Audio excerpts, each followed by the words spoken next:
پخوانی طالب چارواکی وایي چې پښتانه د هندوستان او پاکستان له جګړې څخه ځان وساتي. او وروستی خبره ده چې خبریال رحمان بني رای وایي چې د پاکستان پنجاب صوبه د ترهګرو مرده.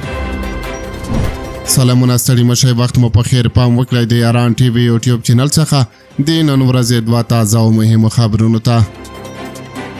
پخوانی طالب چارواکی عبدالسلام ضعیف د هندوستان او پاکستان ترمنځ جګړه سیاسي بولي او ټینګار کوي چې هیڅ کومې مذهبي اړخ نه لري.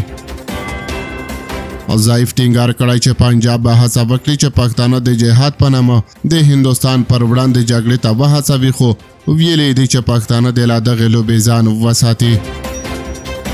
دا په داسې حال کې ده چې نن چهارشنبه سهار د هندوستان پوځ د پاکستان تر ولکې لاندې کشمیر ته څیرمه 9 ځایونه په توغندیزو بریدونو کې په نښه کړي دي.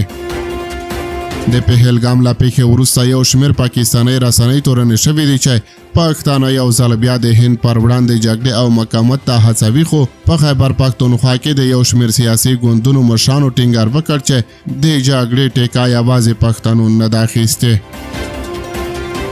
د عوامي نېشنل ګوند مشر ایمل والي خان وویل چې پنجابیان د هم دا ځل د پاکستان د دفاع په موخه شهیدان ورکړي او خپل نومونه د تاریخ په کتابونو کې ثبت کړي.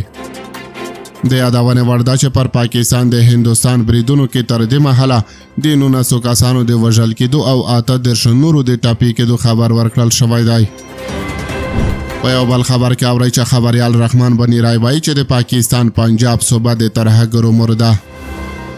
خبریال رحمان بنيري د پاکستان پر پنجاب ایالت د هندوستان توغندي برید ته په اشاره سره په 2014 کال کې د ډیوا رادیو د یو خبر شوی مضمون عنوان څخه په اقتباس تشریح کړي چې په رسنیو کې د ترهګرۍ او وزیرستان اړیکو ته دومره کمپاین شوی چې پنجاب صوبه د خلکو له یاده ایستل شوې ده. ښاغلي بنيري وړاندې زیاته کړې چې آیا د نړۍ لپاره د خطر پیدا کوونکو ترهګرو پټن ځایونه یوازې په شمالي وزیرستان کې دي؟ د پاکستان په میډیا کې د دې پوښتنې ځواب ښایي هوبي، خو واقعیت دا دی چې د ترهګرۍ او پنجاب اړیکه هم ډیره پخه ده.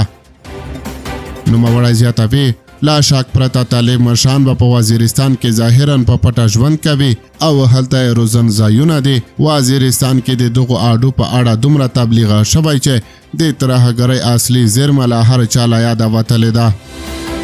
ښاغلي بنيري وړاندې لیکلي د ترهګرۍ څارونکي د پاکستان پنجاب صوبه د ترهګرو د زیږولو او پیدا کولو مور ګڼي.